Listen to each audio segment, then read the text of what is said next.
నమస్కారం, నా పేరు బాల. బీసీఎన్ న్యూస్ కి స్వాగతం. ముందుగా ముఖ్యాంశాలు. అరకు కౌని గిరిజన మిల్లెట్ ఫుడ్ మెనూను ఆవిష్కరించిన సీఎం చంద్రబాబు. గిరిజనుల ఆహార సంప్రదాయాలను గౌరవిస్తూ ఆరోగ్యకరమైన మిల్లెట్ ఆహారాన్ని ప్రోత్సహించాలని సూచన. ఎన్ని పార్టీలు కలిసి వచ్చినా 2029లో మళ్లీ జగన్మోహన్ రెడ్డి సీఎం అవడం ఖాయమన్న మాజీ మంత్రి అమర్నాథ్. కార్యకర్తలు కలిసికట్టుగా పోరాటం చేయాలని పిలుపు. జిల్లా మైనార్టీ సంక్షేమ శాఖ ఆధ్వర్యంలో రంజాన్ పురస్కరించుకుని భీమవరం టౌన్ హాల్లో నిర్వహించిన ఈఫ్తార్ విందులో పాల్గొన్న MLA Anjibabu, joint collector Rahul Kumar Reddy. సంక్షేమం, అభివృద్ధి ఎన్డీఏ కూటమి ప్రభుత్వం లక్ష్యం. భీమవరం నియోజకవర్గ టీడీపీ కార్యాలయంలో ప్రజల నుండి అర్జీల సేకరణ కార్యక్రమంలో టీడీపీ రాష్ట్ర కోశాధికారి మెంటే. గిరిజనుల ఆహార సాంప్రదాయాలను గౌరవిస్తూ ఆరోగ్యకరమైన మిల్లెట్ ఆహారాన్ని ప్రోత్సహించాలని ముఖ్యమంత్రి చంద్రబాబు అధికారులకు సూచించారు. అరకు కౌని పేరుతో రూపొందించిన తొలి గిరిజన ఆర్గానిక్ మిల్లెట్ ఫుడ్ మెనూను ఆయన ఆవిష్కరించారు.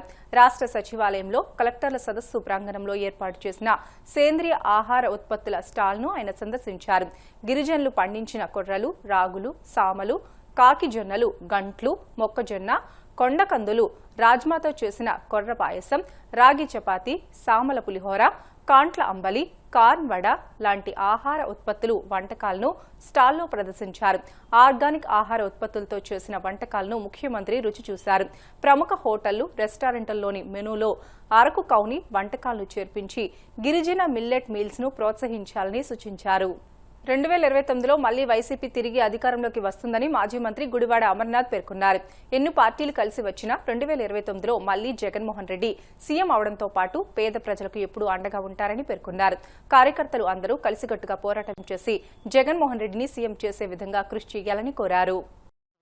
పెద్ద ఎత్తున పార్టీ శ్రేణులంతా కూడా ఓ పండుగ వాతావరణంలో ఈరోజు పార్టీ ఆవిర్భావ దినోత్సవ వేడుకలు చేసుకున్నటువంటి సందర్భంలో అందరికీ కూడా హృదయపూర్వకంగా ఆవిర్భావ దినోత్సవ శుభాకాంక్షలు తెలియజేసుకుంటూ 15 సంవత్సరాలుగా పార్టీని, జగన్మోహన్ రెడ్డి గారి నాయకత్వాన్ని అటు ప్రతిపక్షంలో ఉన్నా అధికారంలో ఉన్నా వారు చేసినటువంటి ప్రతి కార్యక్రమాన్ని ప్రజల్లోకి తీసుకెళ్తూ ప్రజల పక్షాన్ని నిలబడుతూ రాష్ట్ర అభివృద్ధి కోసం, రాష్ట్ర సంక్షేమం కోసం చేస్తున్నటువంటి ప్రతి కార్యకర్తకు కూడా ఈ సందర్భంగా ధన్యవాదాలు తెలియజేసుకుంటూ జగన్మోహన్ రెడ్డి గారితో కలిసి వారితో ప్రయాణం చేసేటువంటి అవకాశం వచ్చినందుకు కూడా గర్వంగా భావిస్తూ ఈరోజు కొన్ని విషయాలు మీ ద్వారా ఈ సందర్భంగా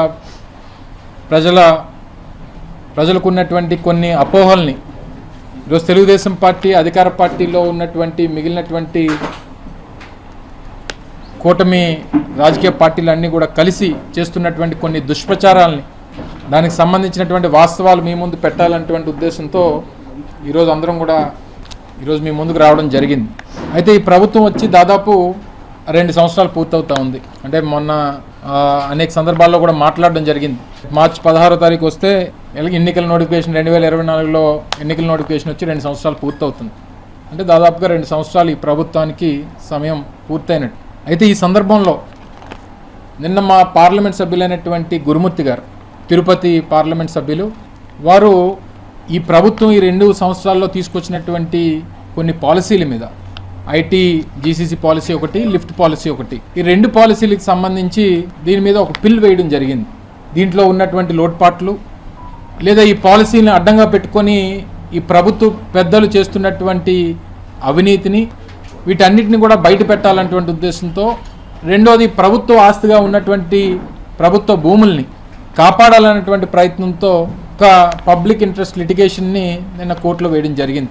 ఎప్పుడైతే ఇది జరిగిందో అప్పటి నుండి తెలుగుదేశం పార్టీ కూటమి ప్రభుత్వంలో ఉన్నటువంటి వారి మీడియా కానీ, వారి డిజిటల్ మీడియా కానీ, సోషల్ మీడియా కానీ అంతా కూడా ఒక తప్పుడు ప్రచారాన్ని వైఎస్ఆర్ కాంగ్రెస్ పార్టీ మీద చేయడం మొదలుపెట్టడం జరిగింది.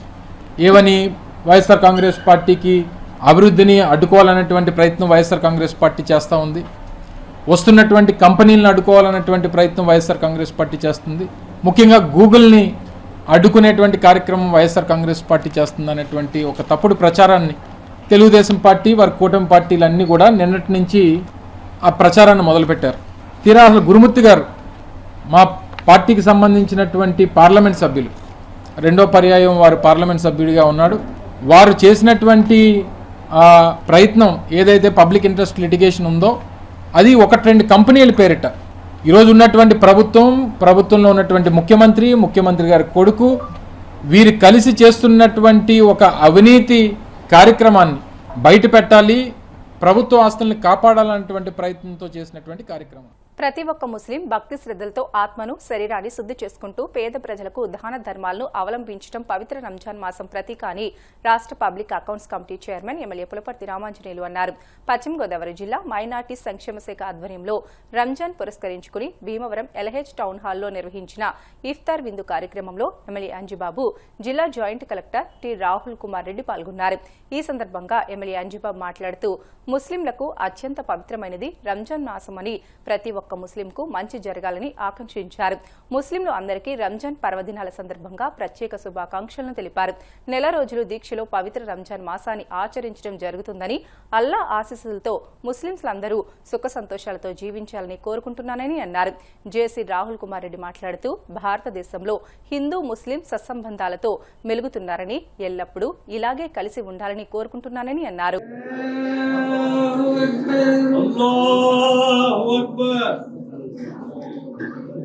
الرحمن الرحيم مالك يوم الدين إياك نعبد وإياك نستعين والعاديات ذبحا فالموريات قدحا فالمغيرات سبحا فأسر به نقعا فأسقر به جمعا إن الإنسان لربه لكنود وإنه على ذلك لشهيد وإنه لحب الخير لشديد أفلا يعلم إذا بعثر ما في القبور وحصل ما في الصدور الله أكبر يا إله لمن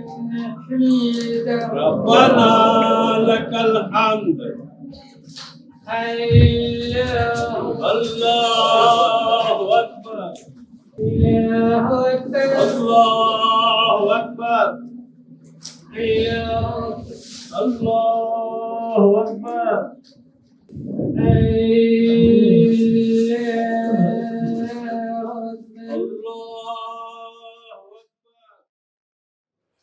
కేరళలో అత్యంత పవిత్రమైనది 9వ నెల. దీన్ని ఆధ్యాత్మిక ఉపవాస దాన ధర్మాలు మరియు క్రమశిక్షణతో జరుపుకుంటారు. ఈ నెల పవిత్ర ఖురాన్ వెల్లడైందని నమ్ముతారు. సూర్యోదయం నుండి సూర్యాస్తమయం వరకు కఠిన ఉపవాసం పాటిస్తూ అల్లాహ్ ప్రార్థనలో గడుపుతూ స్వీయ నియంత్రణ మరియు పశ్చాత్తాపం ద్వారా ఆధ్యాత్మికంగా పెంపొందించుకుంటారు. ఇది రంజాన్ యొక్క విశిష్టత. రంజాన్ మాసం యొక్క ముఖ్య విశిష్టతలు ఏంటంటే పవిత్ర ఖురాన్ అవతరణ. ఈ నెలలో పవిత్ర గ్రంథమైన ఖురాన్ మొదటిసారిగా ప్రవక్త ముహమ్మద్కు వెల్లడైందని ముస్లింలు నమ్ముతారు. ఉపవాసం నెల రోజుల పాటు తెల్లవారుజామున సహార్ నుండి సూర్యాస్తమయం వరకు ఇఫ్తార్ వరకు అన్నపానీయాలు మాని భక్తి శ్రద్ధలతో ఉపవాసం ఉంటారు. ఆధ్యాత్మిక క్రమశిక్షణ రోజు పాటించడం ద్వారా స్వీయ నియంత్రణ, ఓర్పు, క్రమశిక్షణ అలవడటానికి, అహ్లాకు దగ్గరవటానికి విశ్వాసం. దాన ధర్మాలు, పేదలకు సహాయం చేయటం, దాన ధర్మాలు, పిత్రాదానం చేయటం ఈ నెలలో చాలా ముఖ్యం. ప్రత్యేక ప్రార్థనలు, రాత్రి సమయంలో ప్రత్యేక నమాజ్ అయిన తహారీ మసీదులో సామూహికంగా నిర్వహిస్తారు. కుటుంబం మరియు సామూహిక ఐక్యత. ఇఫ్తార్లో విందుల ద్వారా బంధుమిత్రులను కలుసుకోవడం, ప్రేమ సహాసభూతి పిలుచుకోవడం జరుగుతుంది. చివరిగా నెలవంక కనిపించడంతో రంజాన్ ఉపవాసాలు పూర్తయి ఈద్ ఉల్ ఫితర్ వేడుకలు జరుపుకుంటారు. ముస్లిం సోదరులందరికీ పవిత్రమైన నెల ఈ నెల. ఈ నెలలో తెల్లవారుజాము 4 గంటలు లేచి ఉపవాస కార్యక్రమం మొదలుపెట్టి సాయంత్రం 6 గంటల వరకు మంచినీరు కూడా ముట్టుకోకుండా కఠోరమైన ఉపవాసం చేస్తారు. వారు ఈ రంజాన్ మాసాన్ని చాలా పవిత్రంగా భావిస్తారు. దానికి ఇస్లామిక్ అందరికీ కూడా ఇది పవిత్రమైన నెల. ఈ నెలలో అల్లా ఆశీస్సులు ఉండాలని ఈ రంజాన్ శుభాకాంక్షలు మీ అందరికీ తెలియజేస్తూ రంజాన్ మాసంలో చేసే మీ అందరికీ కూడా ఆ అల్లా గారి ఆశీస్సులు ఉండాలని అల్లా ఆశీస్సులతో మీరందరూ సుఖంగా సంతోషంగా ఆనందంగా జీవించాలని మీ కోరికలు భగవంతుడు అల్లా తీర్చాలని మీరందరూ కూడా మీరు చేసే వృత్తుల్లో సక్సెస్ఫుల్గా ముందుకు సాగాలని మనస్ఫూర్తిగా ఈ ఉపవాసం వల్ల కేవలం మన స్వీయ నియంత్రణే కాకుండా సంయమనం, తోటి వారికి సేవ చేయాలి, తోటి వారికి దాన ధర్మాలు చేయాలనే ఒక ఆచారం ఏదైతే ఉందో అది ప్రతి ఒక్కరికి వర్తిస్తుంది. అదేవిధంగా ప్రభుత్వ ఉద్యోగమైన మేమందరికీ కూడా, ఎవరైతే ప్రజా సేవలో ఉన్న వాళ్ళందరికీ కూడా ఇది ఎంతగానో వర్తిస్తుంది. ఎందుకంటే ప్రతిరోజు ఎంతోమంది ప్రజలు మన దగ్గరికి వస్తుంటారు, ఏదో ఒక పని మీద వస్తుంటారు. వాళ్ళందరినీ ఓపికగా వినడం, చేతనైనంత వరకు చట్ట ప్రకారం ఏదైతే చేయగలుగుతామో వాళ్ళందరినీ పేషెన్స్గా, ఎందుకంటే చాలా సమస్యలు ఇప్పుడు సోమవారం తీసుకుంటే కొన్ని 150 నుంచి 200 మంది పిటిషన్స్ పట్టుకొని మా దగ్గరికి వస్తూ ఉంటారు. వాళ్ళందరినీ కూడా ఓపికగా వింటూ చేయగలుగుతామో లేదా అనేది పక్కన పెట్టేస్తే వాళ్ళని వినడం అనేది చాలా చాలా ఇంపార్టెంట్. అంత దూరం నుంచి ప్రయాణించి వచ్చిన వాళ్ళు ఈ రంజాన్ మాసంలో అదొకటి నేను ఎప్పుడు గుర్తుంచుకుంటాను. ఎందుకంటే ఎవరైనా సరే అంత దూరం నుంచి వచ్చినప్పుడు వాళ్ళని కనీసం ఒక 2 నిమిషాలు మనం వాళ్ళ మాట విని చేయగలుగుతామా లేదా అని ఒక అష్యూరెన్స్ ఇవ్వగలిగితే ఖచ్చితంగా వాళ్ళకి ఎంతో కొంత సంతోషం ఇవ్వగలిగే వాళ్ళు అవుతారు. సో ముఖ్యంగా గవర్నమెంట్ డిపార్ట్మెంట్లో పనిచేస్తున్న ప్రజాసేవలో ఉన్న ప్రతి ఒక్కరికి కూడా, ప్రజా జీవితంలో ఉన్న ప్రతి ఒక్కరికి కూడా ఈ రంజాన్ నుంచి నేర్చుకునే ఒక మంచి లక్ష్యం ఏదైనా ఉందంటే అది ఖచ్చితంగా సంయమనం, ఓపిక. రెండోది నాకు ఎమ్మెల్యే గారు చెప్తూ ఈ రంజాన్ మాసం అంటేనే అందరికీ సేవ చేసేది, తోటి వారికి సేవ చేసే ఒక మంచి ఆచారం మనకు అందరికీ ఉంది. అన్ని మతాలలో ఉంది. ముస్లిం మతంలో అయితే ఇది పెద్ద ఎత్తున ఈ మాసంలో చాలా మందికి లేని వాళ్ళకు కూడా ఇక్కడ దాన ధర్మాలు చేయడం లాంటి ఒక ఆచారం ఉంది. ఈ సదకా ఏదైతే ఉందో, ఆ జకాత్ ఏదైతే ఒక ఆచారం ఉందో ఇది ప్రతి ఒక్కరికి కూడా అవసరం. అండ్ ముఖ్యంగా మన పశ్చిమ గోదావరి జిల్లా తీసుకుంటే దాన ధర్మాలకు కానీ తోటి వారికి సాయం చేసే గుణం ఉన్న జిల్లా ఇది. మనం ఏదైనా ఒక మంచి పని తలంచి ఇది కావాలి చేయాలనుకుంటే ఖచ్చితంగా చేసే ప్రజలు ఇక్కడ మనస్తత్వం ఉంది. ఈ సందర్భంగా ఈ జిల్లాలో పనిచేసినందుకు, ఈ జిల్లా ప్రజలతో మమేకమై మేమందరం కూడా ప్రజాసేవలు ఉన్నందుకు చాలా సంతోషంగా ఉంది. సో అదేవిధంగా ఇంక్లూజన్ అంటాం, ప్రతి ఒక్కరూ సమానం, ప్రతి ఒక్కరు కూడా ఏదైతే అభివృద్ధి చెందుతుందో రాష్ట్ర ప్రభుత్వం ఏదైతే ప్రతిష్టాత్మకంగా చేపడుతున్న అన్ని కార్యక్రమాల్లో ప్రతి ఒక్కరు కూడా అభివృద్ధి చెందాలి. ప్రతి మతంతో సంబంధం లేకుండా, కులంతో సంబంధం లేకుండా ప్రతి ఒక్క పౌరుడు కూడా బాగా చదువుకోవాలి. ప్రతి ఒక్క పౌరుడు కూడా ప్రభుత్వం నుంచి వస్తున్న అవకాశాలను కానీ ప్రైవేట్ సెక్టర్లో వస్తున్న అవకాశాలను కూడా అందిపుచ్చుకునే విధంగా తయారవ్వాలని చెప్పేసి ఎప్పుడు మాకు గౌరవ ముఖ్యమంత్రి గారు చెప్తూ ఉంటారు. ఎందుకంటే ఆయన ఇస్తున్న ప్రతి స్కీమ్లో కూడా ఇంప్లిమెంటేషన్ ఆఫ్ ద స్కీమ్ మేము చేస్తుంటాం. గ్రాస్ రూట్ లెవెల్లో స్కీమ్స్ ఇంప్లిమెంట్ చేసినప్పుడు ఎవరిని కూడా పక్కన పెట్టకూడదు, అందరికీ కూడా ఈ స్కీమ్స్ ఇంప్లిమెంట్ అవ్వాలి, అందరికీ కూడా తెలియజేయాలి. అవకాశాలు ఏవైతే ఉన్నాయో మనకు అవన్నీ కూడా అందరికీ తెలియజేయాలని చెప్పి అంటుంటారు. ఏదైతే సబ్కా సాథ్, సబ్కా వికాస్, సబ్కా ప్రయాస్ అని మనకు సెంట్రల్ గవర్నమెంట్ కూడా చెప్తుందో, సో దాన్ని దృష్టిలో పెట్టుకొని స్కీమ్స్ అన్నింటినీ కూడా ఇంప్లిమెంట్ చేయడంలో జిల్లా యంత్రాంగం అంతా కూడా ఎప్పుడు కూడా ముందు ఉంటుంది. ఇంకా సరే ముస్లిం సోదరులు ఏంటంటే విద్య మీద ఎక్కువ ఫోకస్ చేయాలి. ఖచ్చితంగా మీరు అభివృద్ధి చెందితే, మీరు బాగా చదువుకొని ఈ ఉన్న అవకాశాలన్నీ కూడా సద్వినియోగం చేసుకుంటే ఖచ్చితంగా భారతదేశం అనేది ముందుకెళ్ళడానికి అవకాశం ఉంటుంది. సో దయచేసి అందరూ కూడా ఇక్కడ వచ్చిన పిల్లలు, పెద్దలు అందరికీ కూడా చదువుకోవాలి, బాగా మీ వృత్తిలో అభివృద్ధి చెందాలి. రాబోయే కొత్త రకమైన అంశాలు ఏవైతే ఉన్నాయో, టెక్నాలజీ ఉందో, ఏవైతే కొత్త రకమైన స్కిల్స్ ఉన్నాయో వాటన్నిటిని అలవర్చుకొని మీరందరూ ముందుకెళ్తారని